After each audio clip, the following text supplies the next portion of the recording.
Bonsoir à toutes, bonsoir à tous. Nous sommes désolés pour ce petit retard dû à des problèmes techniques résolus maintenant, mais nous sommes ravis de vous accueillir pour ce deuxième temps d'échange de la fabrique de la région des Pays de la Loire. Pour ceux qui ne savent pas encore ce que c'est que la fabrique de la région des Pays de la Loire, la fabrique auquel j'appartiens est un collectif de citoyens qui partagent essentiellement les mêmes valeurs, des valeurs de justice sociale, des valeurs de volonté d'égalité, notamment dans l'égalité homme-femme, des valeurs de responsabilité écologique, de créer au mois de juillet dernier. Et depuis ce temps, nous réfléchissons, nous débattons, nous explorons des initiatives de terrain pour bâtir la région que nous voulons, une région qui relèvera les défis qui nous attendent. Nous vous proposons ce soir de nous pencher sur un fléau mis en lumière par la crise sanitaire et qui touche malheureusement nos très jeunes, depuis l'école primaire et peut-être avant jusqu'à l'université, et nous allons parler de décrochage scolaire. Je vous propose donc, pour réfléchir à ce sujet, eh bien, de réfléchir à comment traiter ce sujet et ce phénomène et éventuellement trouver des pistes pour raccrocher ces jeunes et bien au-delà, de dessiner une politique ambitieuse pour notre région, une politique éducative ambitieuse, bien sûr, portée par notre région. Pour nous aider à cela, j'ai donc 4 invités autour de cette table virtuelle. Bonsoir, Nathalie Condé-Letellier, vous êtes secrétaire générale de la Fédération 72 de la Ligue de l'enseignement. Bonsoir. Bonsoir, Sandrine Mayoni, vous êtes animatrice socioculturelle en accompagnement scolaire en Mayenne. Ça fait ça, bonsoir. Bonsoir, Jean-Baptiste Lalanne, vous êtes coprésident de la FCPE 49, membre du comité économique, social et environnemental de la région des Pays de la Loire. Bonsoir Céline Véron et bonsoir à tous. Et enfin, notre quatrième invité, comment dire qu'il est une référence en matière de pédagogie, professeur en sciences de l'éducation, et ce soir, son expérience de vice-président en charge de la formation à la région Rhône-Alpes nous sera précieuse.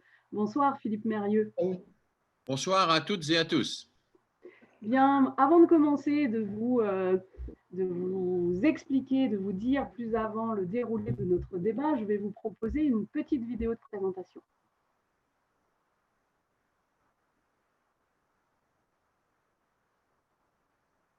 C'est normal. Elle est partie. Avec les restrictions sanitaires, le foyer est fermé, les animations entre plusieurs niveaux sérieusement limitées.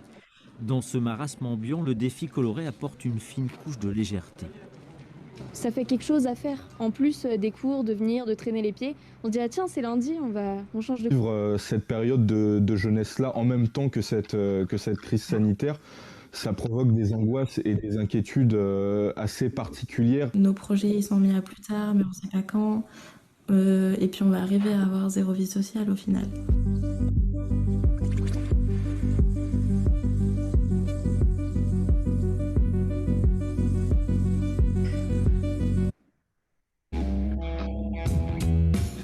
Je m'appelle Arthur Moinet, j'ai 23 ans et je suis étudiant. J'ai par le passé été conseiller régional jeune dans le Pays de la Loire et aujourd'hui je suis engagé au sein de la Fabrique dans le groupe Culture Éducation. Je suis Céline Véron, j'ai 50 ans, j'habite Angers, je suis enseignante de français et d'histoire-géographie en lycée professionnel et je milite sur le terrain pour l'accueil digne des exilés. Alors, dans la situation que nous connaissons aujourd'hui, les lycéens et les étudiants qui sont pour la plupart confinés chez eux connaissent des difficultés multiples. Alors, la région aujourd'hui peut agir, par exemple, en renforçant l'effort de construction de logements étudiants à l'avenir pour favoriser le logement des étudiants dans de bonnes conditions. Mais aussi, la région doit agir pour permettre aux lycéens, notamment, les plus modestes de s'équiper en matériel informatique.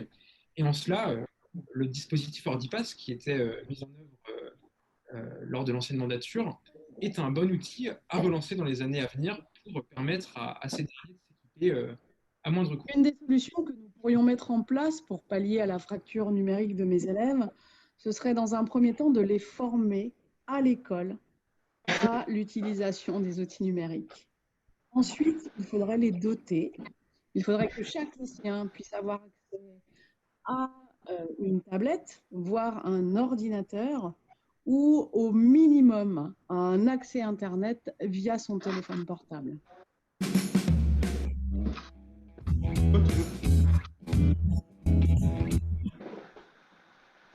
Bien. Alors, nous allons avoir une soirée en 4 temps. Nous vous proposons dans un premier temps d'écouter Nathalie, Jean-Baptiste et Sandrine autour de questions importantes que sont le décrochage scolaire. Vous aurez ensuite, chers internautes, un temps d'échange avec nos invités qui sera possible via une procédure que je vais vous expliquer tout de suite après. Ensuite, nous aurons un deuxième temps d'échange entre Philippe Mérieux et Guillaume Garot. Guillaume Garot, député de la Mayenne, candidat et tête de liste pour ces futures élections régionales de 2021. Et nous finirons encore par un deuxième temps d'échange avec vous, échange que vous pourrez avoir donc avec nos invités. Pour poser vos questions, rien de plus simple. Vous avez 2 procédures à effectuer. Pour ceux qui nous suivent sur le Facebook Live, c'est très simple. En dessous de la vidéo, dans les commentaires, vous pouvez donc inscrire vos questions.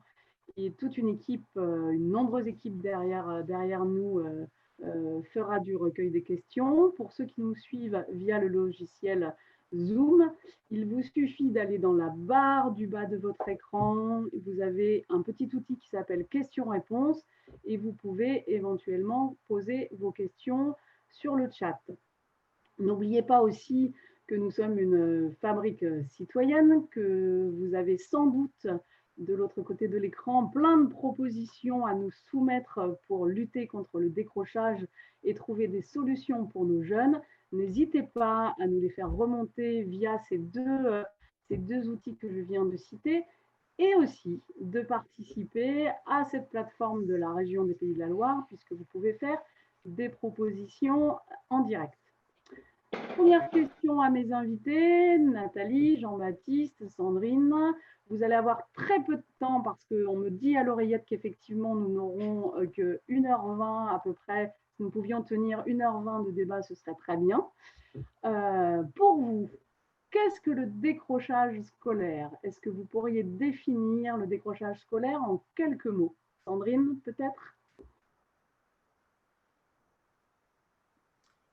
Eh bien, pour tenter de vous apporter ma propre définition pour le coup du décrochage scolaire, parce que je suis sensible notamment à tout ce qui est illustré et imagé, je vous invite à vous rendre dans ce lieu que je vous propose, qui est un lieu de gare. Un lieu de gare où, sur la gare, on peut y voir des personnes qui prennent du coup le train, qui ont des origines différentes, qui ont un âge, un sexe différent. Certains voyagent en seconde classe, d'autres en première classe. Et il y a aussi ceux qui attendent au bord du quai. Qui peut orienter ces personnes qui attendent au bord du quai? Peut-être un contrôleur, peut-être même un passager. En tous les cas, je pense que l'ensemble de ces personnes, quand bien même elles attendent au bord du quai, elles ont un point commun, c'est qu'elles toutes vont dans la même direction, à un lieu donné, et prennent le moyen de transport qu'est le train. Et cette direction-là avec laquelle j'envisage de faire ce parallèle-là sur cette question de décrochage scolaire, c'est cette direction vers l'éducation.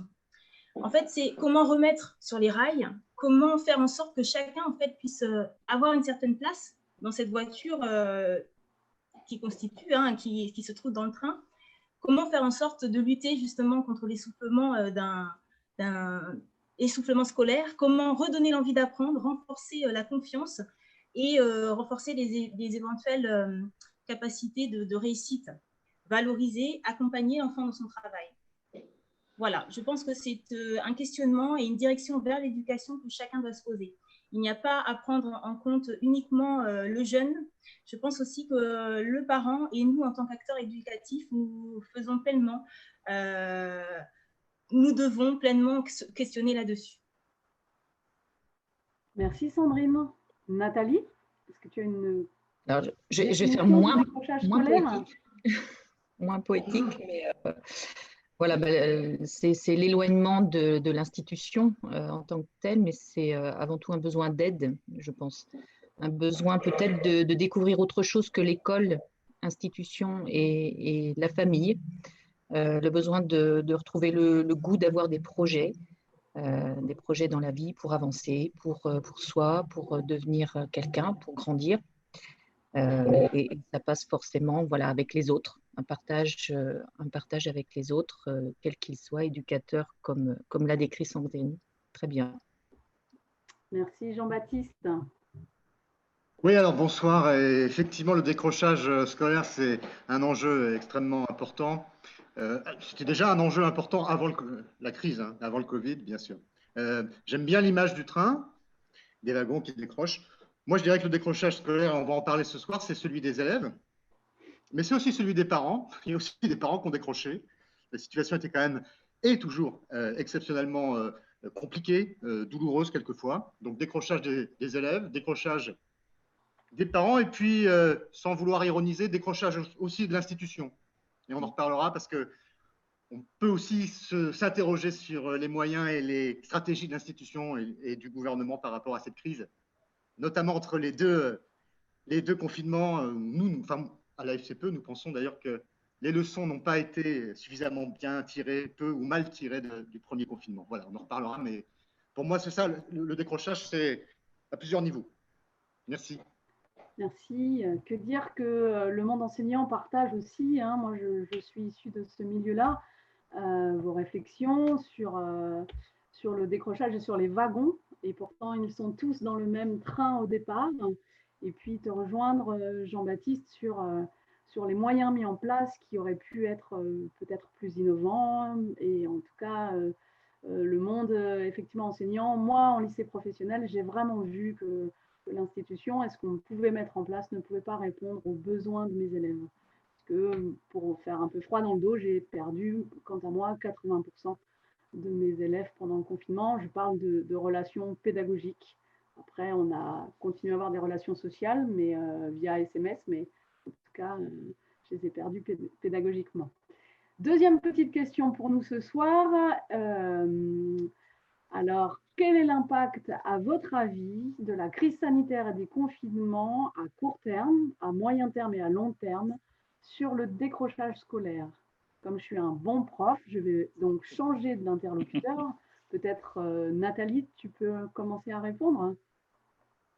Donc l'impact qu'on a constaté, nous, sur le terrain, voilà, en tant que mouvement complémentaire de l'école, hein, on était assez surpris, et donc on a réagi dans l'urgence par rapport aux besoins qu'on a constatés, du style évidemment la fracture numérique, la fameuse, et ce qui a été dit tout à l'heure aussi, la fracture au niveau de l'utilisation de tous ces matériels informatiques, Internet et autres, tant au niveau des familles que des jeunes, parce que les familles ne pouvaient pas aider leurs jeunes, et voilà, plus personne se trouvait du coup en connexion avec les profs qui essayaient absolument de garder le contact et de transmettre, de continuer à transmettre.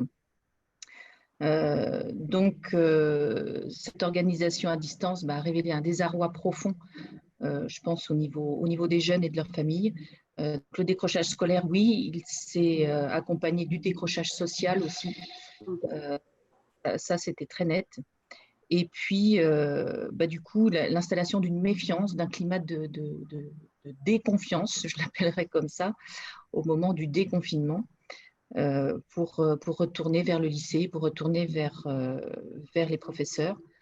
Et puis, on a vu autre chose aussi, c'était l'énorme besoin de se retrouver devant l'été, cet été notamment, de se retrouver à avoir des activités normales, de se retrouver avec avec les autres. Donc ça, ce sont les constats qu'on a vus et puis l'adaptation qu'on a faite après. Ça, je ne sais pas si la question est posée maintenant ou plus tard.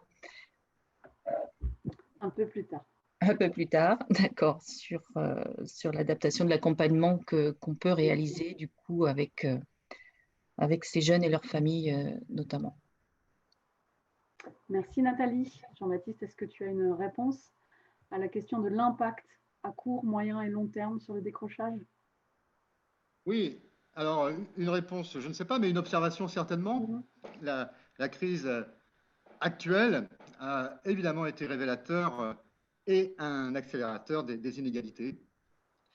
Donc les élèves qui avaient un profil fragile, qui étaient déjà des décrocheurs potentiels, ou même déjà en décrochage, en situation de décrochage scolaire, ont vu effectivement leur situation s'aggraver.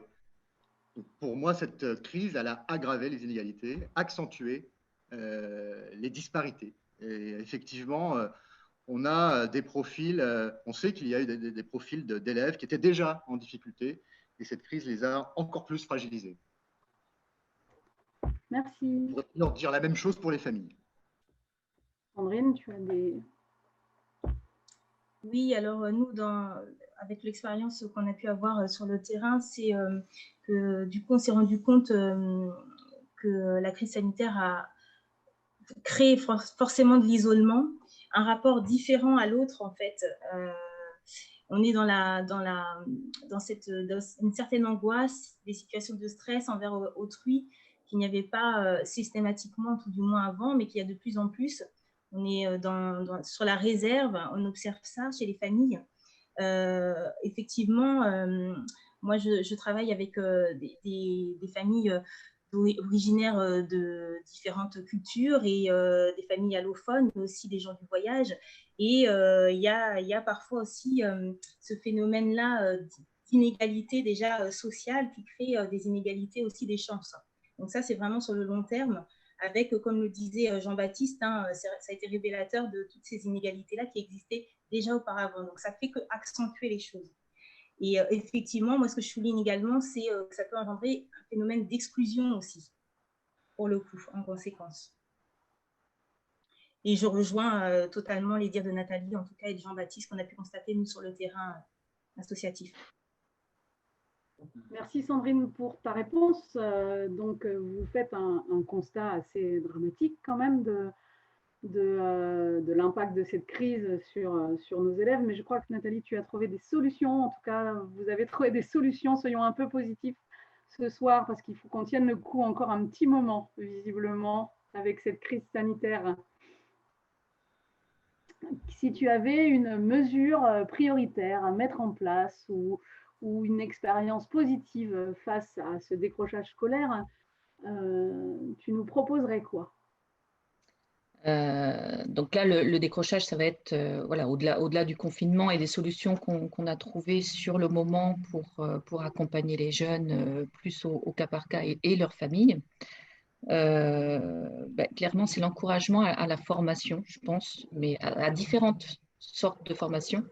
Donc les formations de base aux outils tels qu'on les a décrits tout à l'heure, mais des formations peut-être aussi complémentaires de celles qui sont proposées à l'éducation nationale, des choses en alternance, des formations peut-être plus en lien avec les associations de terrain parce que on découvre des projets auxquels on peut s'accrocher en se mobilisant pour l'avenir et du coup ça donne envie de bosser, ça donne envie de se donner les moyens, de se donner des bagages et d'avoir ça sous le coude pour avancer.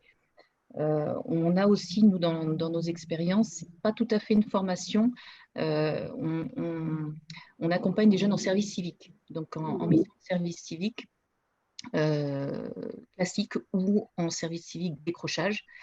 Et le principe est le même de toute façon. Voilà, des jeunes sans expérience, sans diplôme, qui vont donner de leur temps, qui vont découvrir surtout au-delà pour eux ce que c'est que la vie en dehors de l'école. Et en général, voilà, ça leur permet de se remobiliser, d'avoir envie, oui, d'avancer avec un parcours qui a l'air de zigzaguer comme ça, mais en fait qui est parfois tellement concret que ça leur parle et que voilà, ils sont à nouveau positifs et c'est très plaisant d'avoir des expériences comme ça qui les valorisent, eux, parce qu'ils apportent de l'aide aux associations et aux structures qui sont sur le terrain. Donc ça leur donne confiance en eux et voilà, c'est déjà la moitié qui est faite avec l'accompagnement des enseignants qui après complètent avec ce qu'ils leur transmettent d'utile. Oui, merci. On peut faire le parallèle là aussi avec le programme Booster, par exemple, proposé par le service civique unicité, qui effectivement propose de remettre du sens dans les parcours de vie de ces grands décrocheurs qu'ils prennent en charge dans le cadre de ce programme. Jean-Baptiste, vous à la FCPE, si vous aviez une mesure phare pour lutter contre le décrochage, tu me dirais?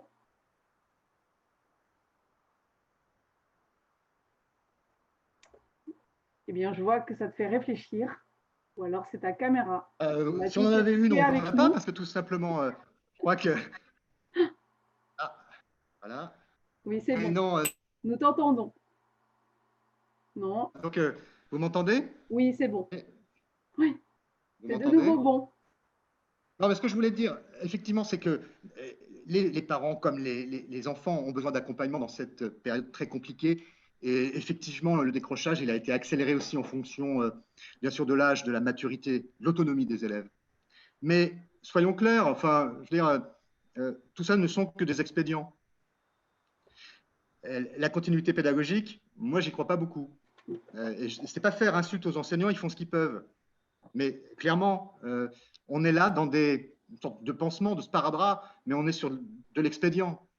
La réalité, c'est qu'il faut effectivement, et très vite, sortir de cette crise, parce qu'il y a effectivement des enfants qui souffrent, il y a des fragilités sociales, psychologiques, et ce que l'on peut faire effectivement avec le numérique, c'est très bien, c'est d'ailleurs souvent insuffisant, mais le véritable, et sans faire de boutade, mais la véritable solution, c'est demain de sortir de la crise du Covid.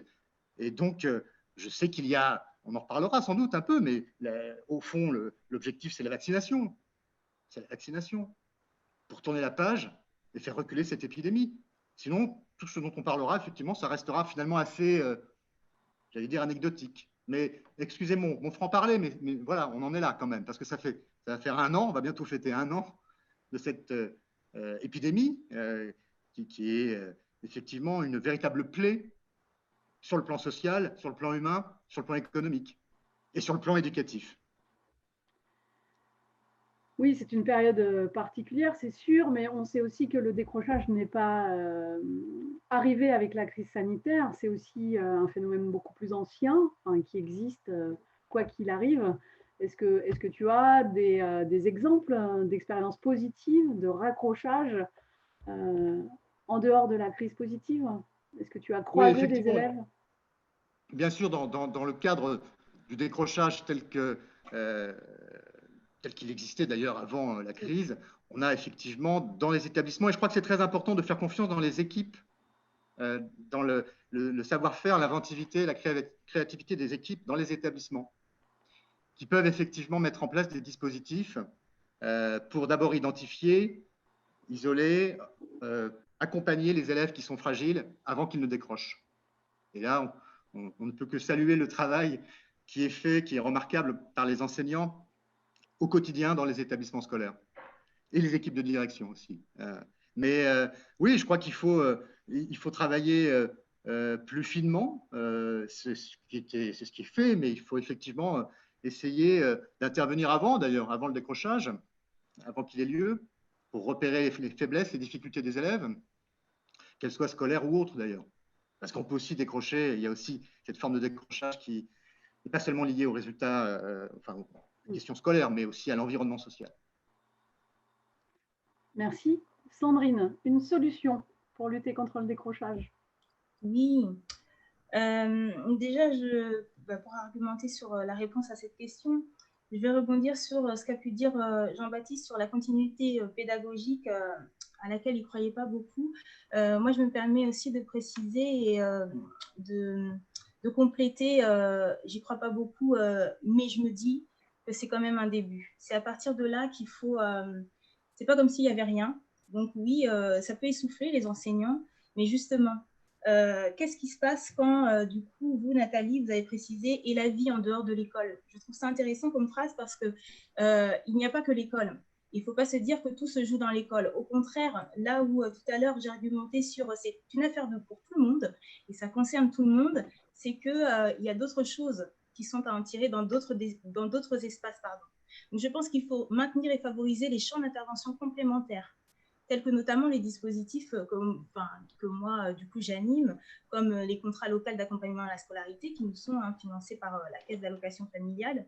Ça permet en fait d'être aux côtés de l'école et d'offrir aux enfants l'appui et les ressources dont ils ont besoin pour réussir. Et en fait, la particularité de ces espaces-là, c'est que ce sont des lieux en dehors des temps de l'école. Et du coup, c'est aussi des espaces où on centre les choses sur la pédagogie détournée notamment et sur les apports culturels qui peuvent être nécessaires pour les jeunes en question. Parce que ce n'est pas parce qu'un jeune peut avoir des difficultés en mathématiques qu'il ne sera pas bon dans telle ou telle autre discipline. Et c'est ça qu'il faut mettre en lumière. C'est ces autres disciplines vers lesquelles l'enfant peut tendre. Je me permets aussi de compléter sur le fait que oui, il faut permettre de pallier à la fracture numérique, mais pas n'importe comment. Nathalie disait tout à l'heure que du coup, oui, il faut investir, mais il faut aussi penser à la formation. Il faut expliquer, accompagner, ça c'est important. Parce que l'exemple fait, c'est qu'effectivement, une famille peut avoir un PC, mais comment s'en servir? Là, elle est doublement en fait, pénalisée, autant dire qu'elle va se trouver dépourvue du fonctionnement, en fait, même si elle l'a l'objet. Et en tous les cas, je finirai à répondre à cela en disant aussi que moi, je pense qu'il y a d'important et d'incontournable, c'est de prendre conscience et d'ouvrir les yeux, de responsabiliser chacun, même les enfants, parce que beaucoup, quand j'accueille des enfants à l'accompagnement scolaire, je leur dis, mais est-ce que toi-même, tu sais pourquoi tu viens? Quel sens que tu as à cette venue? C'est important qu'ils posent des mots sur leurs éventuelles difficultés. C'est un pas de gagner, parce qu'on sait tous que imposer des choses ou dire tu feras ça, il y a toujours à reculons, que si ça vient d'eux, la démarche n'est pas la même. Donc, c'est ça qui est intéressant. Il faut qu'ils prennent en compte l'éventuelle difficulté dans laquelle ils sont pour mieux avancer.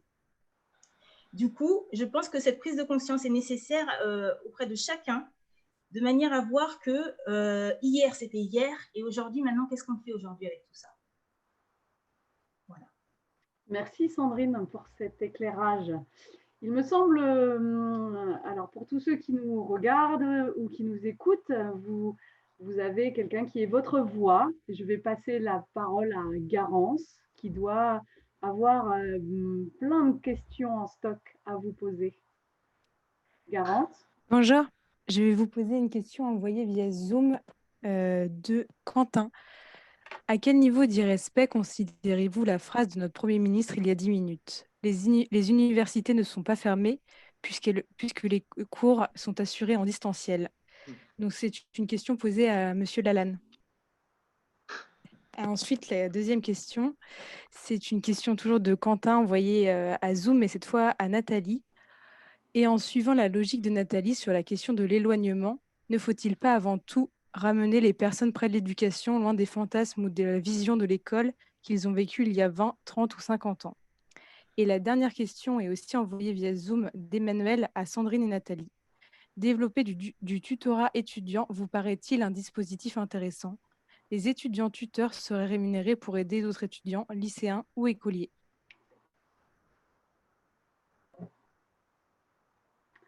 Peut-être la première question donc, de Quentin à Jean-Baptiste. Oui, alors, je ne connais pas Quentin, mais je le remercie parce que sans doute ne le sait-il pas, mais j'ai une fille donc, qui est scolarisée encore au lycée, en seconde, et une autre qui est justement à l'université. C'est sa première année. Donc, j'ai pu voir à quel point elle souffrait de cette situation, comme tous les étudiants qui se retrouvent impactés, touchés. meurtri par cette rentrée universitaire pas comme les autres, vraiment pas comme les autres. Et donc, effectivement, il y a dans les phrases, la phrase qui est citée, je n'ai pas entendu la totalité de l'intervention du Premier ministre, mais naturellement, là, il est loin de la réalité que vivent les étudiants qui sont vraiment dans une situation de détresse par rapport à leur choix, à leur première année universitaire qui est importante pour eux et qui s'est bien mal engagée, en tout cas dont ils perçoivent la difficulté de ces cours qui sont assurés uniquement à distance et qui d'ailleurs produisent peut-être pas encore du décrochage, mais on peut le craindre, en tout cas des difficultés d'ordre social, de socialisation, de difficultés effectivement à vivre cette année importante après, je le rappelle, une année en terminale marquée par les difficultés aussi de Parcoursup et de choisir une orientation sous le régime du Covid, avec tout ce que ça implique sur le plan humain, des relations très distancielles, voire absentes entre les étudiants entre eux, les interactions devenues complètement absente, et puis la relation éloignée, en pointillé avec des enseignants. Donc oui, les universités ne sont pas fermées. Non, effectivement, Quentin a raison, c'est extrêmement dégradé, c'est presque même dégradant, en fait. Et je pense qu'il est plus que temps, effectivement, de trouver rapidement des solutions et d'avoir des initiatives fortes pour redonner confiance à ces centaines de milliers d'étudiants qui sont en train véritablement de galérer et qui sont en train de vivre ces premiers mois d'année étudiante comme un échec à venir. Donc oui, il faut effectivement être extrêmement attentif à cette situation. Elle est très préoccupante. Merci, elle est effectivement préoccupante. On sait qu'à Angers, il y a beaucoup d'étudiants dans la détresse, dans l'isolement, dans la détresse aussi basique, hein, qui ne mangent plus, qui n'ont plus accès aussi, qui plongent dans la précarité. Donc effectivement, c'est une question sur laquelle il faudra qu'on soit tous collectivement très attentifs. Est-ce que Sandrine et Nathalie, vous voulez que Garance vous redise les questions, la deuxième question de Quentin? Je veux bien répondre à la deuxième, je suis désolée. Oui, d'accord, si tu j'y pense, mais on pourra compléter parce que moi, ça me parle énormément. Le tutorat par les étudiants, ça fonctionne super bien. Ça a fonctionné pendant le confinement, alors à distance, alors avec les inégalités qu'il y a pu y avoir, avec le fossé qui s'est creusé entre ceux qui pouvaient et ceux qui ne pouvaient pas, mais malgré tout, ça a permis de conserver le lien pour ceux qui étaient entre deux.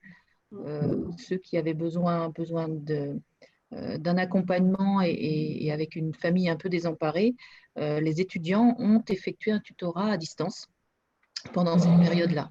Alors, en sortant de ce cas particulier, de toute manière, le tutorat entre étudiants ou d'étudiants plus âgés vers les lycéens ou voilà, des plus à l'aise vers les plus jeunes ou ceux qui en ont le plus besoin, ça fonctionne, c'est clair. Ces jeunes, on encourage à ce qu'ils soient rémunérés, voilà, pour qu'ils soient aussi voilà, normalement payés de tout ce qu'ils apportent aux autres.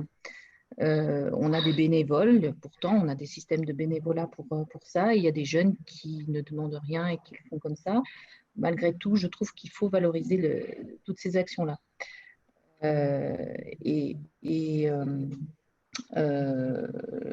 rapport à la situation qui va peut-être voilà, perdurer et continuer, je pense qu'il faut l'encourager. Ça, c'est vraiment extra, à la fois pour se valoriser humainement, voilà, et pour se rendre utile. Merci. Sandrine, est-ce que tu veux répondre alors peut-être de façon plus courte, je suis désolée, mais nous avons déjà explosé notre quota de temps. Mais c'est parce que la question est passionnante, bien évidemment. Est-ce que tu peux répondre aux questions des internautes? Oui, alors moi j'avais pu noter que la seule question c'était concernant le tutorat étudiant. Donc oui, je trouve qu'on est dans la transmission et du partage et de l'échange. Donc c'est une piste qui peut être plus qu'intéressante. Je rejoins Nathalie avec ce que je vis moi au quotidien dans le cadre de mes fonctions. C'est que déjà on se rend compte que ça fonctionne déjà pour un petit de CM2 qui peut aider un petit de CP. Alors, et je vois aussi que nous, il y a beaucoup de bénévoles qui interviennent dans notre accompagnement scolaire, que je remercie d'ailleurs, parce que sans eux, ça ne fonctionnerait pas de la manière avec laquelle ça fonctionne. C'est-à-dire, on est capable, plus il y a de monde qui aide, plus on peut individualiser en fait et prendre le temps avec le jeune en question. Donc, c'est des choses voilà, dans la transmission et dans la valorisation à prendre en compte. Concernant la rémunération, eh bien, c'est un autre volet, on espère, hein, mais en tous les cas, voilà, c'est vrai qu'il y a un gain qui se fait par l'apport, comme tu disais, Nathalie, justement, voilà, personnel, le fait de donner de son temps et d'aider, voilà, ça s'enrichit comme ça. Et du coup, heureusement, après, les personnes viennent avec cette motivation-là, et pas la motivation financière, pour le coup. Oui, c'est ce que je disais. Il y a les deux, voilà, les deux côtés. On a beaucoup plus de bénévoles aujourd'hui que d'étudiants rémunérés. Mais bon, voilà, aujourd'hui, avec leur précarité, pourquoi ce ne serait pas à encourager de façon à découvrir autre chose, hein. On rentre par la porte qu'on veut.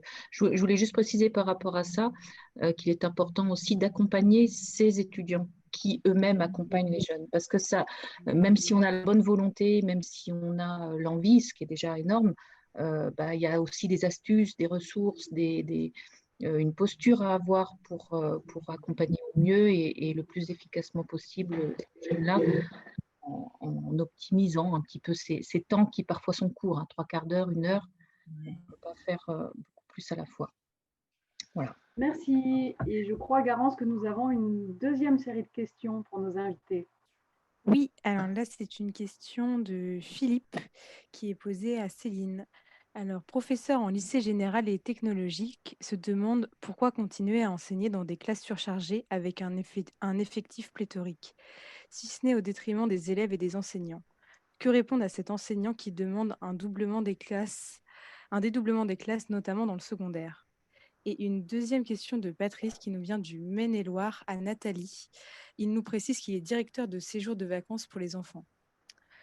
On parle de plus en plus de vacances apprenantes ou de vacances pédagogiques pour aider les enfants à rattraper le retard accumulé. Comment des structures d'éducation populaire comme la Ligue de l'enseignement agissent et pourront agir pour nous aider à développer des séjours éducatifs pour les plus jeunes? Merci. Alors, pour répondre à Philippe, eh bien évidemment, je suis absolument pour le dédoublement des classes qui pourraient être surchargées. Moi, en début d'année, j'ai des classes jusqu'à 30 élèves, 32 élèves, donc en lycée professionnel. C'est faisable, là, c'est faisable, je l'avoue aussi, mais dans l'accompagnement, ce n'est pas satisfaisant. Je trouve que pour moi, en tout cas, ce n'est pas satisfaisant. Un des avantages quand même, on a dit ce soir qu'on essayait un petit peu d'être optimiste, eh bien, des mesures prises dans l'éducation nationale pour pallier, pour contrer la Covid-19, ça a été le dédoublement systématique, en tout cas dans mon établissement, des classes à gros effectifs pour éviter effectivement qu'ils soient trop tous ensemble dans le même espace.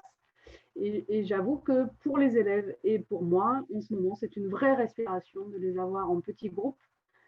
Et je pense en plus que la période est importante puisque ça permet, en tout cas, d'avoir une individualisation effective en classe. Je crois que la deuxième question concernait l'une d'entre vous. Nathalie, c'était pour toi. Oui, j'ai une question par rapport au colo. Les vacances apprenantes ou les séjours apprenants. Voilà, nous, par rapport à ce qui a été développé développé l'été dernier, on a une position assez simple, c'est que les colos, elles existent depuis des dizaines et des dizaines d'années, qu'elles sont apprenantes de fait, puisqu'on y apprend énormément, et de façon peut-être plus détendue, mais évidemment que ça contribue de l'élévation des jeunes vers, voilà, vers le fait qu'ils deviennent un peu plus grands. Donc, ces jours de vacances, bien sûr qu'ils sont importants, bien sûr qu'on les défend, bien sûr qu'on défend le principe. Et avec tous les autres acteurs d'éducation populaire, on va proposer aux collectivités de faire partir des groupes voilà, en toute sécurité, avec les projets qui vont les faire à la fois se détendre et puis voilà, apprendre de façon ludique, grandir. On va le faire sur les séjours éducatifs aussi en cours d'année scolaire, parce qu'on pense qu'il y a aussi quelque chose qui se passe dans ces moments-là pour avoir de la cohésion de groupe, pour avoir de la confiance, pour dénouer parfois des situations un peu compliquées, pour oublier un peu les problèmes sociaux et autres, et puis découvrir que avec le groupe, on peut avancer autrement, on peut être solidaire, on peut apprendre à être ensemble, et du coup, après, en classe, retrouver cette envie de s'aider, de s'entraider, d'avancer ensemble, et pas de se concurrencer. Donc, tout ça, voilà, on se mobilise, on le dit, on le redit, on le défend, notamment auprès de ceux qui devraient donner un peu plus d'accessibilité à tous à ces séjours. Donc, de l'aide aux établissements scolaires pour les séjours éducatifs, de l'aide aux familles pour qu'ils puissent bénéficier de ces colos qui sont voilà, des lieux qui sont complémentaires de ce qu'ils peuvent avoir, de ce qu'ils peuvent trouver dans la vie, et très enrichissant de toute façon pour grandir. Je suis trop longue à chaque fois, il faut m'arrêter. Non, ça va, écoute. Pour l'instant, ça va. Philippe Mérieux et Guillaume Garot sont toujours là, et comme ça va être à eux, c'est une belle transition pour leur dire qu'ils n'ont que 10 minutes pour échanger les uns l'un avec l'autre sur le décrochage scolaire. Messieurs, c'est à vous. Guillaume, je crois que c'est toi qui prends la parole.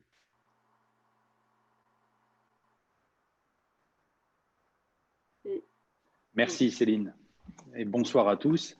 D'abord, merci à nos premiers intervenants, parce que l'échange a été extrêmement riche, avec des points de vue très divers, que moi j'ai personnellement trouvé passionnants et qui vraiment nous font progresser ce soir. Moi, je suis très heureux d'accueillir Philippe Mérieux, que je remercie infiniment de sa présence parmi nous pour nous aider lui aussi à avancer, à trouver des solutions, à tracer un chemin pour une grande ambition éducative à l'échelle d'une région comme la nôtre, les Pays de la Loire, en traitant les problèmes tels qu'ils se posent. Et aujourd'hui, on a tous compris que la question du décrochage, on y est. Alors, il faut trouver des solutions. Et c'est ce qu'on essaye de faire ce soir. Moi, ce que je retiens de la première partie du débat, et je vais donner tout de suite la parole à Philippe Mérieux, c'est d'abord, et ça a été très bien dit, que le décrochage scolaire, il révèle et il aggrave un décrochage social. Et donc, il y a une action sociale à conduire si on veut conduire une action éducative efficace. Je retiens ça de ce qui a été dit. Et le deuxième enseignement de cette première partie de débat, c'est l'idée que il faut lutter, si on veut lutter contre le décrochage, il faut aussi lutter contre la défiance dans l'institution scolaire. Ça a été dit par certains d'entre vous, et je trouve que c'est une idée très intéressante, parce que si on nomme bien les choses, si on pose bien les problèmes, alors on trouvera des solutions efficaces. En tout cas, il faut nous y essayer. Et moi, je veux tout de suite laisser la parole à Philippe Mérieux, parce que à travers ces constats, à travers ce que viennent de dire nos premiers intervenants, comment vous, professeur Mérieux, vous pouvez apporter des réponses? C'est-à-dire que vous êtes non seulement un grand intellectuel français, mais vous avez été aussi dans l'action, vous avez été vice-président de la région Rhône-Alpes, vous étiez chargé de ces questions liées à l'éducation et à la formation. Ça signifie que vous avez déjà éprouvé des façons de faire, vous avez mis en œuvre des solutions et vous avez actionné des outils. Qu'est-ce que vous pouvez nous dire? Comment on peut ce soir avancer sur cette question à la fois du décrochage, ça c'est le court terme, mais plus largement de l'horizon qu'on se fixe pour une grande ambition éducative pour nos régions et pour notre région, bien sûr. Et encore une fois, merci. Merci, je vous remercie de m'avoir invité. J'ai beaucoup appris et j'ai été très intéressé par l'échange qui vient d'avoir lieu. Merci à vous toutes et tous. S'il y avait un mot qui pourrait à la fois nous permettre de penser le présent, alors penser P-A-N et P-E-N, hein, et puis penser l'avenir aussi, ça serait sans doute, et c'est apparu dans la première partie de cette émission, le terme de solidarité. Je crois que cette crise sanitaire a montré la fragilité de nos modèles et de nos fonctionnements institutionnels traditionnels et l'exigence de plus grande et de plus forte solidarité. Alors, solidarité nationale, et là, l'État a un rôle absolument essentiel à jouer. Je pense que, de toute évidence, il faut revoir la répartition des dotations en fonction des difficultés sociales que les établissements peuvent avoir ici ou là. Vous savez qu'aujourd'hui, malheureusement, les établissements les plus en difficulté sont ceux qui ont le plus de vacataires et de contractuels. Ce sont ceux qui ont le moins de professeurs expérimentés. Ce sont ceux qui ont le moins d'options permettant d'approfondir et de revaloriser les sections et les élèves qui sont scolarisés.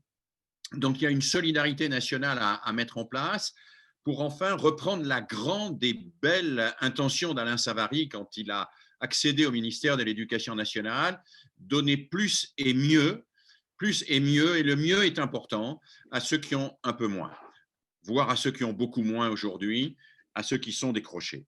Alors, activer ces solidarités au plan national, mais on peut les activer aussi au plan des collectivités territoriales et évidemment au plan d'une région. Alors, pour lutter contre le décrochage, je pense que aussi bien Nathalie que Sandrine ont évoqué cette idée du tutorat. Pour moi, c'est une idée très forte, hein, et c'est une idée qui peut aller bien au-delà de quelques petits dispositifs anecdotiques. C'est l'idée d'activer les solidarités entre tout le monde. Le tutorat, ça peut se faire dans une classe et quand des élèves un peu plus avancés aident les autres. Ça peut se faire entre plusieurs classes. Si dans un lycée, on regroupe par exemple des classes de seconde, première, terminale, eh bien, les élèves de terminale apprennent beaucoup à expliquer à des élèves de première ou de seconde. On apprend tout autant quand on explique à d'autres, parce qu'on apprend des questions que les autres et on approfondit des questions des autres et on approfondit son propre point de vue. Ça peut se mettre en œuvre, cette solidarité, entre les étudiants et les lycéens, bien sûr. Ça peut se mettre en œuvre à destination en particulier des lycéens de lycée professionnel. Moi, je crois qu'aujourd'hui, ces lycéens de lycée professionnel vivent une situation difficile. Il faut savoir que la dernière réforme sur les lycées professionnels a amputé les enseignements généraux d'une part importante et que beaucoup de ces lycéens professionnels ont besoin d'une aide, y compris d'une aide pour accéder à la culture écrite, entrer dans l'écrit, se familiariser avec l'écrit, s'exprimer en public, toute une série de choses que l'entraide peut apporter. Moi, je crois aussi beaucoup au-delà de ça à l'entraide entre les générations. Pourquoi ne pas mobiliser les seniors? Aujourd'hui, nous avons l'émergence d'une sorte de nouvelle tranche d'âge, hein, de gens qui ne sont plus en activité professionnelle, mais qui sont en pleine forme et qui pourraient venir là aider des jeunes, aider des enfants. Alors, la Ligue le fait déjà, hein, Nathalie pourrait en parler à travers des opérations comme Lire et faire lire, etc., qui sont de belles opérations et qu'il faut soutenir, mais on pourrait potentialiser encore cela d'une manière beaucoup plus importante en créant des réseaux d'entraide et en faisant en sorte que ces réseaux d'entraide au niveau des quartiers, au niveau de l'ensemble des dispositifs puissent se mettre en place et que chacun se sente mobilisé par cela. Alors, au-delà de cela, je pense qu'il y a des responsabilités particulières qui incombent à une collectivité comme la région par rapport aux décrocheurs et par rapport à ces décrocheurs qu'on appelle les NEET, hein, ceux qui sont ni en formation, ni un emploi et qui ne sont même pas identifiés par les missions locales ou par Pôle emploi. Ces jeunes qui sont un peu dans la nature, je pense que là, les régions ont une responsabilité particulière. D'abord pour les identifier. L'éducation nationale cherche à le faire, mais les plateformes d'identification des décrocheurs ne fonctionnent à mon avis pas très bien parce qu'elles sont relativement déconnectées du terrain. Il faut les identifier, il faut ensuite leur faire des propositions, leur proposer des choses qui leur permettent, et ça a été dit tout à l'heure, de se réconcilier avec le travail, tout simplement, parce qu'il faut savoir que ces élèves décrocheurs, parfois, nous avons fait une enquête là-dessus et nous avons des conclusions d'ailleurs internationales sur eux, ils restent 1 an, 2 ans, 3 ans sans aucune activité, sans se lever le matin, sans aucune obligation. Il faut proposer quelque chose qui les remette dans une socialité minimale, qui leur redonne le goût aussi à s'investir dans un projet, qui leur redit aussi qu'on ne pourra pas à leur place organiser leur vie et faire en sorte de travailler si eux-mêmes ne se prennent pas un petit peu en main. Donc, je crois qu'il y a tout un travail à faire auprès d'eux. Je pense que ce travail est particulièrement utile sur les 16-18 ans. Les 16-18 ans sont une tranche d'âge extrêmement délaissée par les dispositifs. Jusqu'à 16 ans, il y a la scolarité obligatoire. À 18 ans, on peut accéder à toute une série de dispositifs, les écoles de la deuxième chance, etc., etc. Mais entre 16 et 18 ans, il y a une espèce de trou, là, et il y a 2 années où des élèves qui ont décroché en 3e ou qui n'ont pas accroché en début de seconde professionnelle ou en début de seconde générale vont partir dans la nature. Et je pense qu'il faudrait pouvoir, au niveau d'une région, avoir une politique très particulière sur ces 16-18 ans. Il faudrait leur proposer en particulier des aides d'insertion dans des projets, des aides de remise à niveau aussi sur un certain nombre de domaines. Il faudrait leur proposer des formations, et moi je suis très attentif au fait qu'aujourd'hui, les investissements en formation se font quand même essentiellement à destination de ceux qui en ont le moins besoin et qui ont déjà beaucoup profité de la formation initiale. Je crois qu'il faudrait que là, les régions peuvent avoir un rôle essentiel. Il faudrait investir massivement sur ceux qui sont décrochés de la formation initiale. Il faudrait pouvoir les accompagner et je suis très sensible pour ma part à la nécessité de les accompagner aussi scolairement et socialement. Je pense que ces jeunes en grande difficulté ont besoin, pour s'insérer, pour être dans une dynamique de réussite, dans une remise à niveau, dans une qualification, voire dans une certification, parce qu'ils peuvent atteindre une certification, ils ont besoin d'être accompagnés socialement. Il faut, à cet égard, peut-être retravailler avec des organismes comme l'AFPA pour réouvrir des internats pour ces jeunes-là, parce que ce sont des jeunes qui souvent dorment dans des voitures, ce sont des jeunes qui souvent ne savent pas tout à fait comment se déplacer pour aller suivre une formation qui leur est proposée par Pôle emploi ou par une mission locale et qui se trouve très loin de chez eux, etc. Je pense qu'il y a tout un travail à faire auprès de ces jeunes pour activer une vraie solidarité. On a là des jeunes qui sont à une période de leur vie où s'ils ne bénéficient pas d'un soutien, d'une aide, ils peuvent basculer dans l'exclusion et dans des formes d'exclusion graves et parfois presque définitives. Et donc, j'attire votre attention sur vraiment cet aspect-là. Et puis alors, je voudrais ne pas être trop long, mais conclure d'un mot en disant qu'au fond, et cela a été dit tout à l'heure, en particulier par Jean-Baptiste, mais repris par Nathalie, par Céline, etc., je voudrais dire que la question du décrochage doit se traiter bien évidemment en termes de prévention et non pas simplement en termes de remédiation. Et la prévention du décrochage, eh bien, c'est une prévention qui peut se faire.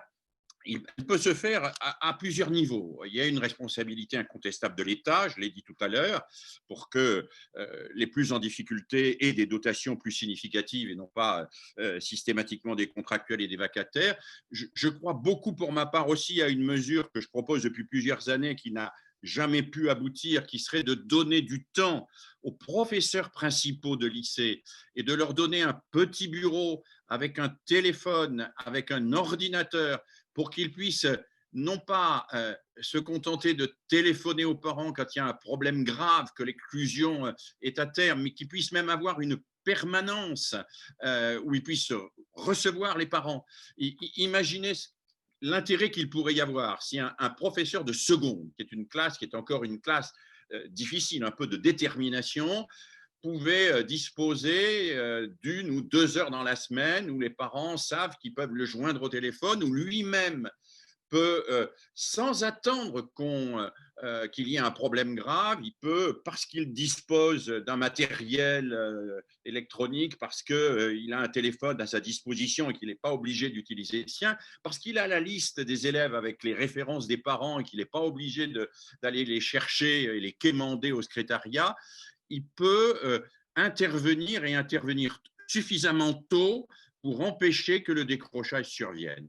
Je crois qu'il y a là quelque chose de très important. La France se caractérise à cet égard par un manque de cadre intermédiaire dans l'éducation. Pas de cadre au sens du management de dirigeants, par un manque d'interface entre chacun des professeurs et puis l'ensemble des familles. Il y a bien ce professeur principal, il existe dans les textes, mais il a une petite indemnité et on ne lui donne pas véritablement les moyens d'exercer sa mission, et en particulier sa mission au regard des familles les plus éloignées culturellement de l'école. Donc ça, je pense que c'est quelque chose qu'une région pourrait envisager, imaginer, proposer, en tout cas explorer. Et puis, je poursuis et bien évidemment, je tente de conclure. Je pense qu'une région peut avoir une responsabilité forte dans l'identification de ce que l'école, dans son ensemble, de la maternelle à l'université, offre aux citoyens. Je pense que nous sommes dans une période où il y a un choix. On pourrait avoir une école qui se réduit à un ensemble de services plus ou moins payants à des consommateurs plus ou moins bien informés. Voilà. C'est un choix que certains ont envie de faire, et on voit que via le numérique, on pourrait aller assez vite vers une sorte d'école à la carte, vers une sorte d'école sans unité, sans mission véritable.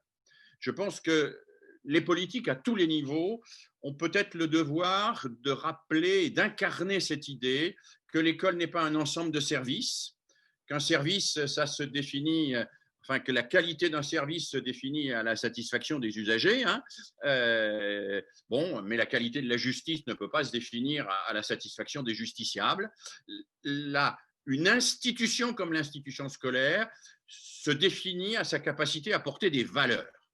Et les valeurs fondatrices de l'institution scolaire française, elles sont d'aider chacun à penser par soi-même avec une pédagogie qui aujourd'hui est de plus en plus nécessaire pour lutter contre les théories du complot, les fake news, enfin tous ces phénomènes d'emprise sur les jeunes et sur les jeunes lycéens, que je crois des phénomènes extrêmement graves et qu'il faut prendre très au sérieux. Aujourd'hui, on voit un ministre de l'Éducation nationale qui exclut les professeurs documentalistes de la dotation informatique en disant « ce ne sont pas de vrais professeurs ». Mais enfin, qu'est-ce que c'est que cette histoire ?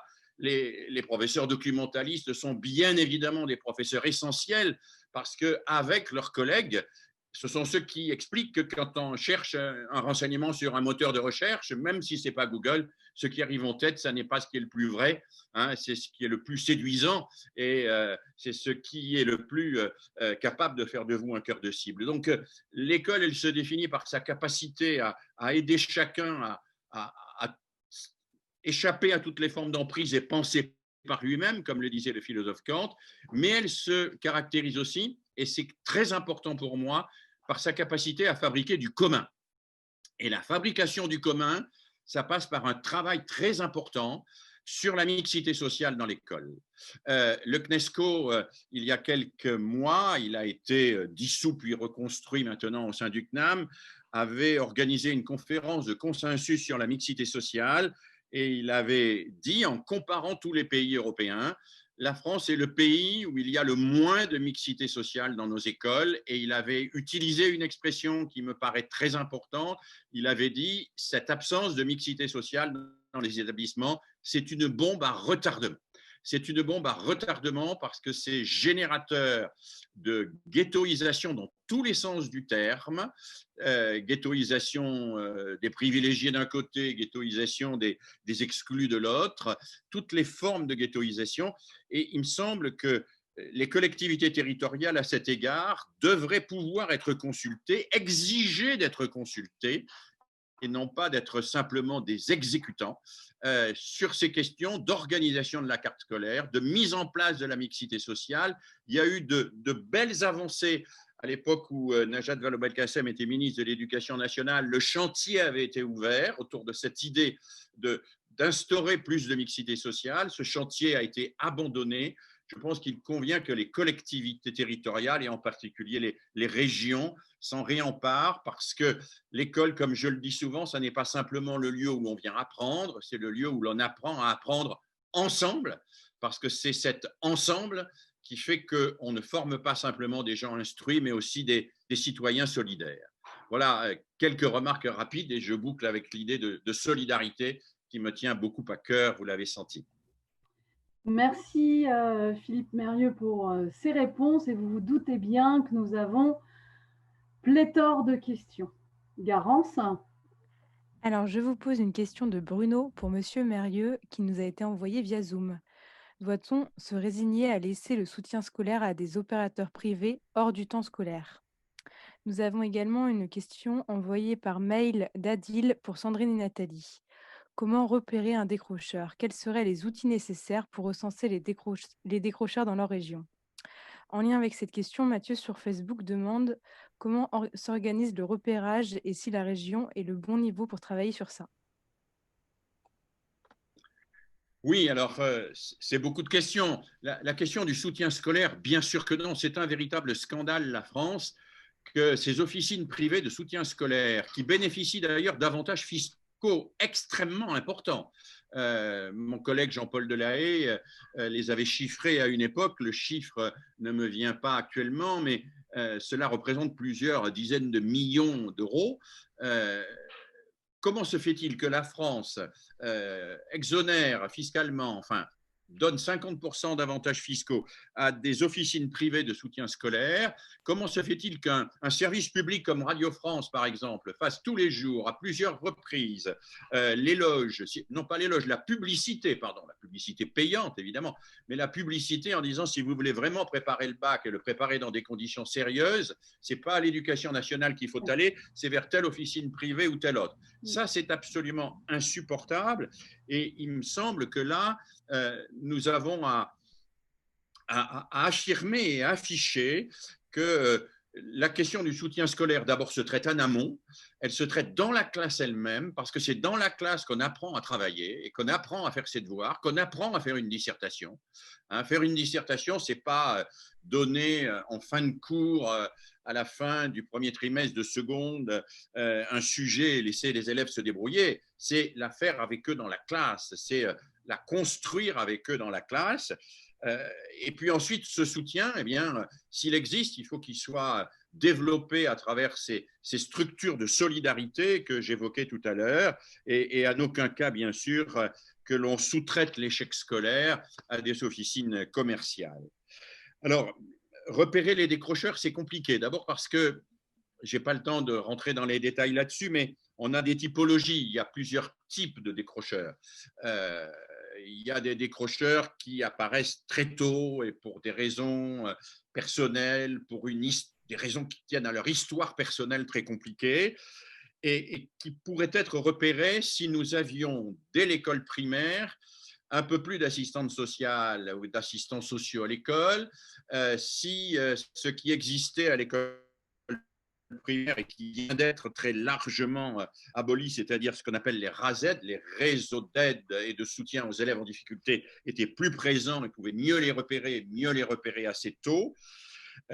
On a des décrocheurs aussi pour des raisons sociales, on les connaît bien. Et là, il y a tout un travail à faire, je le disais, en particulier en direction des familles. La France est un des pays, je pense, où la question du soutien et de l'aide à la parentalité par rapport à l'ensemble des pays d'Europe est la moins développée. Les quelques pays d'Europe qui ont d'excellents résultats dans PISA, je ne fais pas du tout de PISA l'étalon or, ni le maître étalon de la réussite scolaire, mais les quelques pays européens qui ont des bons résultats dans PISA sont ceux qui ont vraiment fait un travail de soutien à la parentalité. C'est-à-dire que quand il y a un élève dont on repère que les parents sont défaillants, que les parents ne sont pas, voire peuvent être, dans un certain cas, je m'excuse d'employer ce mot, toxique pour l'enfant, eh bien, quand c'est repéré, on travaille, on agit avec eux, on est présent à leur côté, on les accompagne et on fait on mène une politique à leur égard. Alors, il y a aussi des décrocheurs, évidemment, pour des raisons scolaires, on le sait bien, spécifiquement scolaires.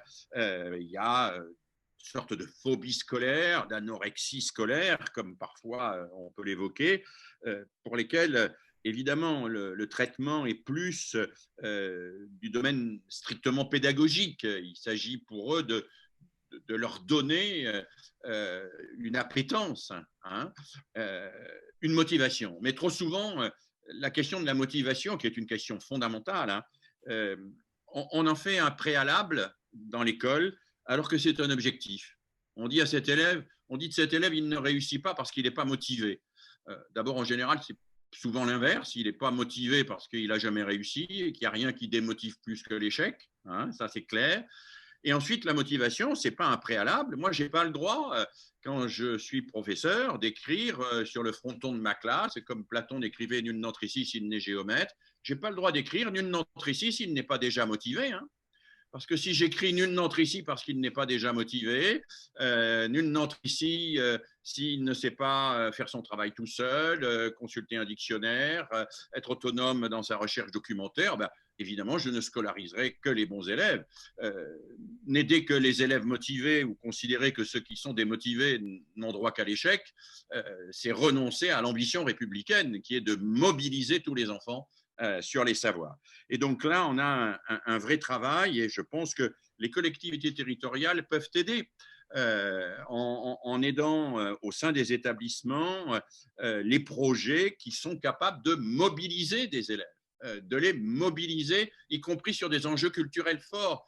On peut les mobiliser sur la construction d'un canoë-kayak, mais on peut les mobiliser sur le fait de monter une pièce de Marivaux. Et vous savez que ce sont des exemples qui ont fait l'objet de films et qui ne sont pas du tout des exemples artificiels. Et puis, il y a des décrocheurs, et ceux-là, évidemment, on peut les aider aussi, qui décrochent parce qu'il y a eu une incompréhension quelque part. Et on sait que un blocage sur quelque chose qui n'a pas été compris peut, de fil en aiguille, donner le sentiment à la personne qu'elle est absolument incapable de réussir et elle va intérioriser en quelque sorte cette incapacité. Et là, il y a tout un travail à faire, bien sûr, qui est un travail qui consiste à redonner confiance, mais aussi à réidentifier, à identifier le nœud. Je pense en particulier, Céline, vous êtes professeure en lycée professionnel. J'ai été aussi professeur en lycée professionnel, professeur de lettres comme vous en lycée professionnel. Et j'ai eu des élèves, des adolescents, particulièrement en rupture avec la question de l'écrit. Pour eux, l'écriture, c'est la souffrance. Ils veulent tout sauf écrire. Et surtout pas que leur écrit révèle qu'ils ne savent pas accorder les verbes et qu'ils sont incapables de faire deux phrases l'une à la suite de l'autre. Je pense qu'il y a tout un travail à faire et là, les collectivités peuvent aider, stimuler des ateliers d'écriture. Des ateliers d'écriture, pourquoi pas multigénérationnels avec des jeunes en difficulté, mais aussi des adultes, mais aussi des seniors. Il y a tout un travail pour essayer de repérer les blocages et d'offrir des occasions de déblocage. Alors, je ne peux donc pas répondre comme si les décrocheurs, ça représentait une entité uniforme et homogène. Je réponds, vous l'avez vu, en disant soyons attentifs aux différents types de décrochage et soyons attentifs aux différents types de remédiation qu'on peut apporter à chacun de ces types de décrochage. Et puis j'ai oublié la troisième question, Céline, excusez-moi. On la reposera tout à l'heure. C'est surtout que nous sommes 120, voire 160 depuis le début de ce débat. Et pour pouvoir donner la parole un peu à tout le monde et prendre un maximum de questions. Alors, je vais relancer la question auprès de Nathalie et de Sandrine sur le repérage des élèves décrocheurs. Et si vous pouviez faire pas trop longue, si vous pouviez être pas trop longue, ça nous arrangerait. Merci beaucoup. Qui veut prendre la parole en premier? Sandrine, j'ai vu que vous aviez enlevé votre micro. Oui, après, c'est délicat de passer après M. Mérieux qui a déjà vraiment très explicité cette réponse-là. Mais en tous les cas, moi, là où je vous rejoins, M. Mérieux, c'est dans cette idée il y a différents facteurs, en fait. Et c'est ça qu'il faut prendre en compte. Et effectivement, il n'y a pas un décrochage ou deux. Il y a plusieurs volets de décrochage. Alors, je peux en citer, c'est aussi, ça peut être du décrochage scolaire dû aussi, comme on a pu le dire, à la sphère familiale, des parents qui ont peut-être un rapport différent avec l'école et qui peuvent mettre la pression à l'enfant et qui, du coup, va engendrer un décrochage scolaire. Ça peut être aussi des incompréhensions, comme on a déjà pu le dire. Enfin, voilà, pour pas débattre encore une fois et gagner en temps, je rejoins tout à fait l'argument de M. Mérieux et puis souligne en tout cas les différents facteurs d'un éventuel décrochage scolaire. Et voilà, c'est ça à prendre en compte. Donc, et la complexité, pour le coup, à repérer en fait le fameux décrochage, si ce n'est être perpétuellement, pardon, je prie de m'excuser, dans ce lien, dans cet accompagnement permanent. Et dans cet esprit de solidarité. Je remercie Sandrine de ce qu'elle dit et ça me permet de rebondir d'une phrase sur le fait que par rapport à ce phénomène du décrochage scolaire, il nous faut délibérément promouvoir le partenariat. Ça ne peut pas être la responsabilité des seuls professeurs. Il faut qu'ils travaillent avec les travailleurs sociaux, il faut qu'ils travaillent avec la protection judiciaire de la jeunesse, il faut qu'ils travaillent aussi, pourquoi pas, avec des pédopsychiatres, il faut qu'ils travaillent avec des juges, il faut qu'ils travaillent avec des gens qui sont des éducateurs spécialisés, il faut que ces gens-là réussissent quelque part à se parler. Et là, les collectivités territoriales et la région peuvent contribuer à ce qu'il y ait un maillage au service de l'enfant. Je fais juste une parenthèse pour dire qu'on a de nombreuses enquêtes aujourd'hui qui montrent que par rapport à des élèves en très grande difficulté scolaire, ce n'est pas très bon d'accumuler les systèmes d'aide et de les superposer les uns aux autres. On a des élèves en difficulté scolaire à qui on va obliger à faire 1 heure de ceci, ils vont aller 1 heure là, et tous ces gens-là s'ignorent entre eux. Toutes les interventions auprès de ces jeunes s'ignorent entre eux et ces jeunes finissent par intérioriser l'idée que si on les appelle de partout et si on veut les soutenir tellement, c'est qu'ils sont vraiment complètement nuls, quoi, hein. Il faudrait de temps en temps que la multitude d'associations, d'institutions de remédiation qui tournent autour d'un établissement, et il y en a énormément, se coordonnent à minima. Pour ne pas rajouter, que le centre social ne vienne pas redoubler un truc qui se fait déjà à la MJC, qui redouble un truc alors qu'il va manquer en revanche quelque chose de très important dans ce domaine. La dimension territoriale permet de savoir si le tissu territorial comporte suffisamment d'acteurs mobilisés et s'ils parlent entre eux et s'ils se complètent entre eux au lieu de se redoubler et de proposer du soutien à des élèves qui n'en peuvent plus d'être soutenus par des gens qui s'ignorent entre eux. Voilà. Merci. Nathalie, peut-être pour compléter, très rapidement. On me dit très, très rapidement. Oui. Non, mais permettez-moi de rire quand même, voilà, c'est tellement imagé et tellement vrai, dans le fond. Voilà. Donc, oui, par rapport au repérage des décrocheurs, donc, évidemment, les parents, les enseignants sont tellement proches qu'ils vont les repérer, ces jeunes. Moi, je voulais juste ajouter que le rectorat actuellement en région des Pays de la Loire nous soutient pour des actions de ce qu'ils appellent devoir fait. C'est le ministre Blanquer qui nous a inventé ce dispositif duquel on s'est emparé pour créer des formations, pour qu'il y ait vraiment du sens. Tout ce qui a été dit, en fait, on fait cet accompagnement de revalorisation des jeunes, d'accompagnement avec des étudiants ou des jeunes retraités ou des retraités tout court. Et on sent que là se joue plus la définition du pourquoi le décrochage, quel genre de décrochage. Et c'est en petits groupes de 3 ou 4 qu'on va pouvoir un peu plus cibler sous quelle forme est ce décrochage et quelle est son origine et du coup comment on peut l'aider ou comment on va orienter vers quelqu'un de compétent pour aider vraiment chaque jeune. Et ça, je pense que ça peut être développé et soutenu au niveau régional. Et j'allais le dire, c'est cette co-construction qu'on recherche à tout prix à chaque fois avec les collectivités, avec les établissements scolaires, avec les institutions et avec les associations qui sont des laboratoires sur le terrain et sur lesquels il faut compter, avec lesquels il faut construire tous ces outils, toutes ces solutions. Parce que le jeune qui est au cœur de tout ça, ce sera lui le bénéficiaire. Voilà. Merci Nathalie. Peut-être un mot, Jean-Baptiste? Oui, et d'abord merci pour cet exposé donné par Philippe Mérieux. Et je pense que ce que je vais dire ne devrait pas l'outrager. Et je pense qu'il sera d'accord avec moi. Je pense qu'il y a aussi la question du rôle des parents et leur place dans le système éducatif.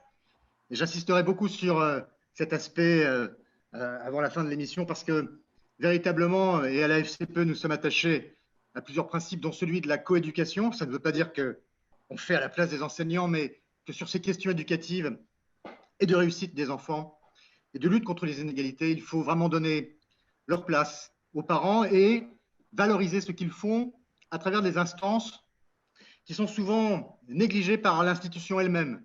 Et d'ailleurs, vous remarquerez, ce n'est pas seulement cette année, c'est spécial à cause du Covid, mais vous remarquerez que jamais, vraiment très rarement, le ministère communique autour des élections de parents d'élèves.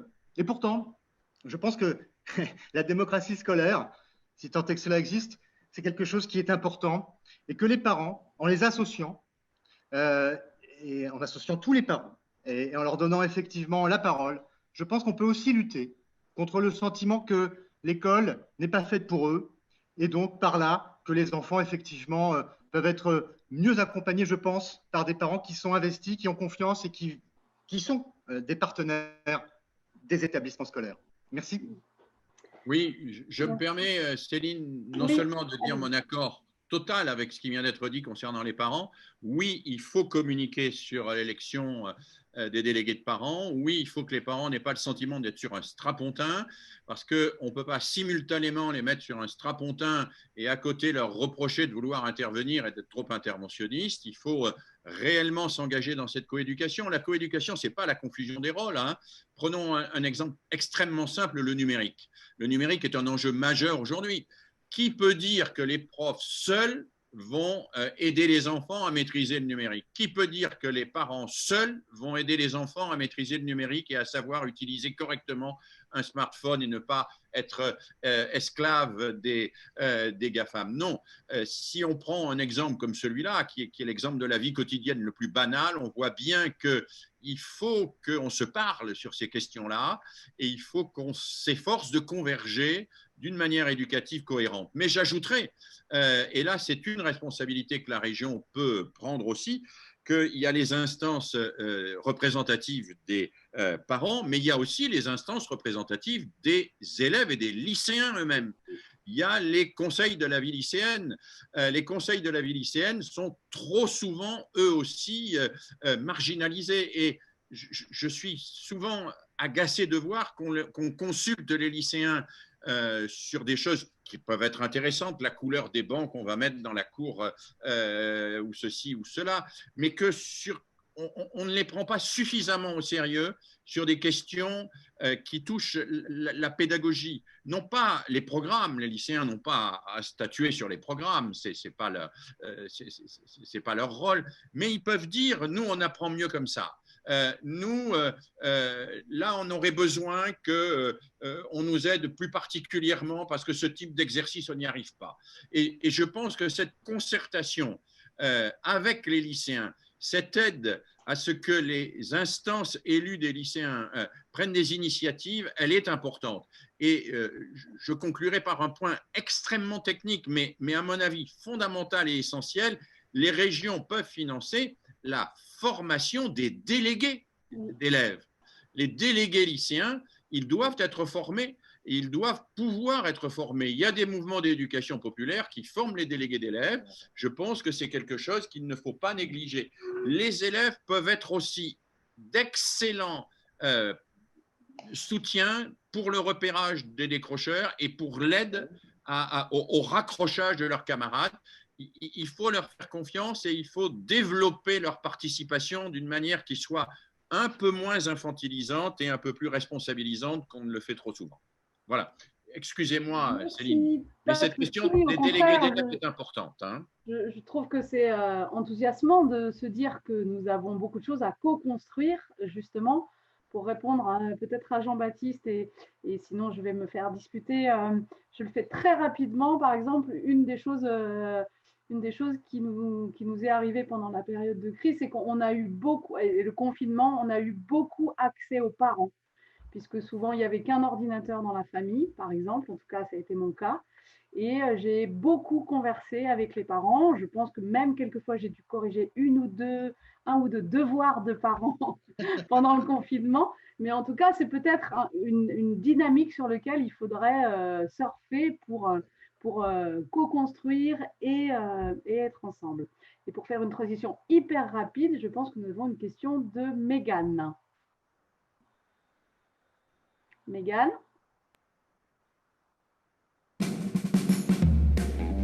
Je m'appelle Mégane Graveau, j'ai été récemment diplômée d'un master en médiation culturelle et communication internationale à l'Université de Nantes.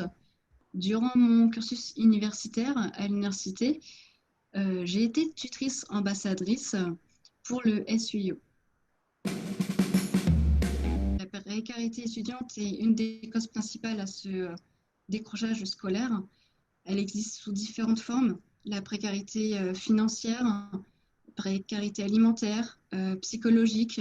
Les cours sur Zoom, à la différence des cours en présentiel à l'université, sont plus intenses pour eux puisqu'il n'y a pas de pause entre chaque cours.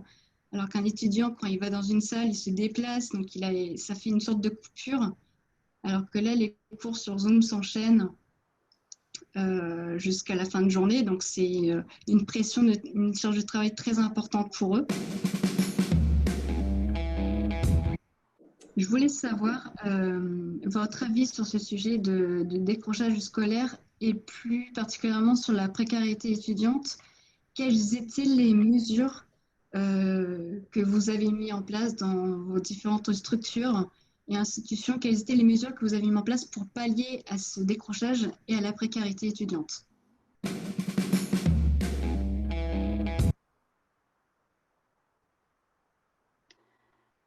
Un sujet délicat que la précarité étudiante. Qui veut se lancer sur une réponse? Est-ce que vous avez des solutions ou des mesures? Je peux dire un mot, Céline. D'abord, il y a une responsabilité de l'État. Il faut redire que les bourses aujourd'hui sont très insuffisantes, ne permettent pas de vivre d'une manière satisfaisante et que c'est quelque chose d'assez catastrophique que cet abandon progressif des bourses auquel nous avons assisté depuis des années.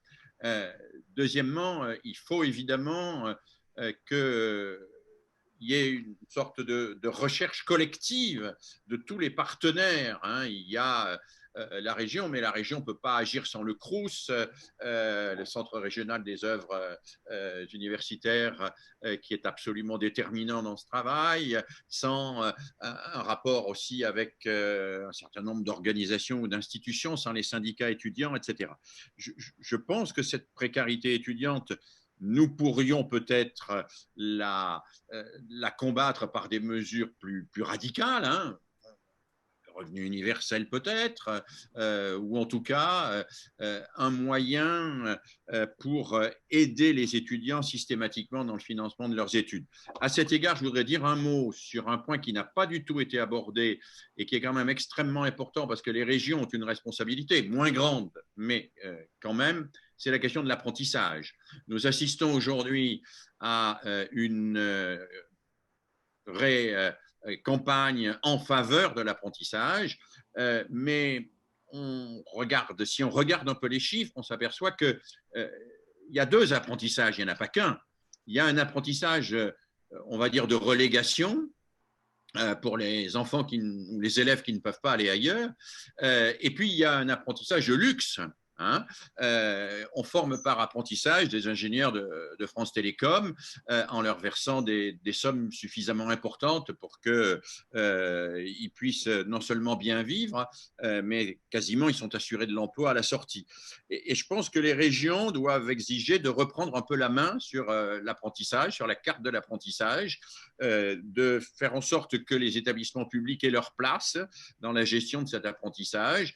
Et que ces établissements publics puissent remplir des trous. Je pense en particulier dans des secteurs particulièrement désertifiés en matière d'enseignement universitaire, pousser à ce que cet apprentissage ne soit pas générateur d'inégalités, voire pas là, comme c'est le cas aujourd'hui, mais qu'on en fasse, si on veut le faire, un outil de lutte contre l'échec scolaire et contre les inégalités. Merci. Je pense que Guillaume, tu voulais prendre la parole, oui. Juste un mot pour aller dans le sens de ce que vient de dire à l'instant Philippe Mérieux sur les moyens de vivre, tout simplement pour les jeunes de moins de 25 ans. Je rappelle une chose, la catégorie d'âge aujourd'hui la plus frappée en France par la pauvreté, ce sont les 18-25 ans. Pourquoi? Parce qu'ils ne sont, hélas, pas éligibles au RSA. Ils ne vivent que de petits boulots lorsqu'ils sont étudiants, si la famille n'est pas là. Or, dans un contexte, dans une crise comme celle que nous traversons aujourd'hui, il est évident que ça plonge des dizaines de milliers d'étudiants et de jeunes dans une vie extrêmement difficile, extrêmement précaire. Donc, une des solutions, c'est ce que disait à l'instant Philippe Mérieux, c'est de poser dans le pays la question du revenu de base et en particulier la question d'un revenu de solidarité pour les 18-25 ans. Je pense que, alors, ce n'est pas la compétence des régions, c'est un partenariat, là aussi, en tout cas une discussion très étroite entre l'État et les départements parce qu'ils ont la compétence sociale. Et je pense que c'est essentiel pour bien faire ses études, pour bien avancer dans la vie. Bien sûr qu'il faut avoir tout simplement les moyens de sa subsistance. Merci Guillaume. Garance, peut-être une dernière question? Alors oui, avant les questions, j'ai juste quelques messages des internautes. Donc Marie qui nous dit la solidarité nationale est une belle idée, mais sous ce prétexte, bien souvent, nous voyons des établissements dépouillés de toutes aides alors qu'elles deviennent de plus en plus criantes. Les établissements non REP sont chaque année davantage vidés pour ceux en REP. Mais au final, nous nous retrouvons sans plus rien pour aider des élèves qui ont besoin et qui ne disposent pas de moyens familiaux pour lutter contre le décrochage notamment. Les établissements hors REP sont de plus en plus hétérogènes et ont des besoins auxquels ils ne peuvent plus répondre par faute de moyens mis à disposition. Françoise nous écrit également, il y avait eu des expériences de médiateurs en famille et école pour renouer des liens. Christelle nous écrit, Le système scolaire actuel n'est pas adapté à tous. Certains élèves hyperactifs ont besoin de concret, de stages en entreprise. Ils traînent parfois des pieds pendant le collège. Le décrochage scolaire débute déjà en cette période. Serait-il possible d'encourager des stages d'entreprise au collège et pas seulement 3 jours par an en classe de troisième? Et également une dernière question pour Philippe Mérieux avec, s'il vous plaît, une réponse assez courte qui nous est envoyée via Zoom par Michael. Bonsoir, beaucoup d'enfants en échec scolaire viennent de classes défavorisées car ils ont du mal à percevoir le curriculum informel de la forme scolaire. Quelle solution préconisez-vous? Céline, moi, je ne peux pas répondre à toutes ces questions. Il faudrait qu'on multiplie les séances comme celle de ce soir. On m'a interdit d'y passer la nuit. Non, mais je vais être très bref. Stage en entreprise, oui, pourquoi pas, mais plus globalement, redonner sa place à la main dans l'enseignement scolaire. Moi, je ne suis pas un fanatique inconditionnel du système finlandais, mais en Finlande, tous les élèves de collège et de lycée ont 2 demi-journées par semaine, une consacrée à l'enseignement dit ménager, où on apprend à coudre, à faire la cuisine, etc., et une à l'enseignement mécanique industriel, où on apprend à faire de l'ébénisterie, où on apprend à réparer un moteur, etc. Et ça, c'est vrai pour les garçons et pour les filles. C'est vrai de l'âge de 11 ans à l'âge de 18 ans. Et c'est particulièrement intéressant parce que ça permet de valoriser des compétences et de découvrir qu'on est attiré par un certain nombre de métiers et non pas de se diriger vers ces métiers par défaut. Donc oui, il faut lutter contre cette espèce de dévalorisation de tout ce qui représente le manuel. D'ailleurs, l'expression manuel, pas opposé à intellectuel, est absurde. Hein. Un chirurgien est un excellent manuel, heureusement, hein, et j'aimerais bien que la plupart des agriculteurs soient suffisamment intellectuels pour penser comment organiser leur exploitation sans nous empoisonner. Donc, c'est une distinction qui n'a plus de sens, manuel et intellectuel, qui n'a absolument plus de sens. Et quant à la dernière question, elle est très juste, hein, le collègue connaît bien de toute évidence ce qui se passe dans les classes. Oui, il y a des attentes implicites qui ne sont pas suffisamment clarifiées avec les élèves et qui font que certains trouvent en quelque sorte leur panoplie d'élèves au pied de leur berceau. Ils savent quand ils arrivent à l'école ce qu'il faut faire, hein, y compris en termes de comportement. Ils savent qu'il faut regarder la maîtresse assez longtemps pour ne pas paraître hypocrite, mais pas trop longtemps pour ne pas paraître insolent. Ils savent qu'il y a certaines questions qu'il faut poser, d'autres qu'il ne faut pas poser, etc. Il y a tout ce qu'on appelle le curriculum caché, le curriculum informel. Tout ça est vrai et tout cela, et je conclurai sur ce mot, tout cela ne peut être combattu que par une formation initiale et continue des enseignants qui retrouvent un haut niveau d'exigence, ce qui n'est plus le cas aujourd'hui. La formation initiale a été réformée à plusieurs reprises. La dernière réforme est une réforme qui accroît encore la précarisation des jeunes qui préparent le professorat, puisque en réalité, ils vont devenir des moyens d'enseignement. Ils étaient avant des moyens de remplacement. Enfin, je ne vais pas rentrer dans le détail là-dessus. Et puis alors, s'il y a quelque chose qui est complètement sinistré dans l'éducation nationale, c'est bien la formation continue. La formation continue est sinistrée, et s'il y avait peut-être une réforme prioritaire, ou en tout cas une réforme qui accompagnera nécessairement, qui doit accompagner nécessairement toutes les réformes, c'est bien que l'éducation nationale fasse avec ses personnels ce que l'État exige du privé avec ses personnels, c'est-à-dire qu'il y ait un budget réservé à la formation et que ce budget soit utilisé pour que chacune et chacun puisse effectuer des formations tout au long de sa vie, tout au long de sa carrière, à partir des problématiques de terrain qu'il rencontre, qu'on l'accompagne pour traiter ces problématiques de terrain, qu'on l'aide à devenir un professionnel, un expert, et non pas qu'on le considère comme un exécutant chargé en permanence de mettre en place des consignes et des réformes sur lesquelles il n'a pas été consulté. Voilà, je m'arrêterai là, Céline. Merci. Nous avons déjà dépassé l'horaire. Oui, largement, largement. Je pense effectivement qu'on aurait pu en discuter fort, fort longtemps. Eh bien, je vais vous remercier chacune et chacun pour vos interventions éclairées. Et puis aussi aux nombreux internautes qui nous ont suivis. Et je vois encore qu'il y a pas mal de questions. N'hésitez surtout pas à nous les poser sur le site de la Fabrique. N'hésitez surtout pas à compléter les propositions. Je vous donne rendez-vous la semaine prochaine à la même heure, un jeudi, avec plein de surprises avant Noël, parce que nous allons déconfiner la culture qui, je crois, a appris de mauvaises nouvelles ce soir, mais avec une grande dame de théâtre, puisque nous aurons l'honneur d'accueillir Ariane Nouchkine. Je vous souhaite une bonne soirée et en attendant, j'ai envie de vous dire, eh bien, prenez soin de vous. Au revoir. Merci. Merci. Merci beaucoup. Au revoir à toutes et tous. Bon courage. Merci. Merci beaucoup Philippe Mérieux et merci à tous nos intervenants. Merci beaucoup. Bonne soirée. Au revoir. Au revoir.